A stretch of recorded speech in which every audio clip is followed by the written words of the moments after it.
പൂച്ചയെ രക്ഷിക്കാൻ ആഴമേറിയ കിണറിൽ ഇറങ്ങിയ യുവാവ് കിണറിൽ കുടുങ്ങി.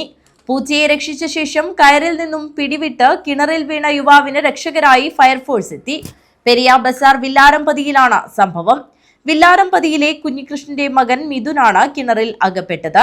വീട്ടിലെ പൂച്ച കിണറിൽ വീണതിനെ തുടർന്ന് കയർ കെട്ടി കിണറിലിറങ്ങുകയായിരുന്നു. കാർ ഷോറൂം ജീവനക്കാരനായ മിഥുൻ പൂച്ചയെ ചാക്കിലാക്കി കയറിൽ കെട്ടി മുകളിൽ കയറ്റി. തുടർന്ന് കയറാൻ ശ്രമിക്കവേ പ്ലാസ്റ്റിക് കയറിൽ നിന്നും പിടിവിട്ട് 2 അടി താഴേക്ക് വീണു.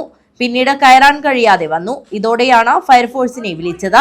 കാഞ്ഞങ്ങാട് ഫയർഫോഴ്സിലെ SFR OKV Prakashan, FRO driver Shajahan, FROമാരായ ശ്രീദേവ്, ദിലീപ്, ഹോംഗാർഡ് രാഘവൻ എന്നിവരാണ് രക്ഷാപ്രവർത്തനം നടത്തിയത്. വെള്ളമില്ലാത്ത കിണറായതിനാൽ വലിയ അപകടം ഒഴിവായതായി ഫയർഫോഴ്സ് പറഞ്ഞു.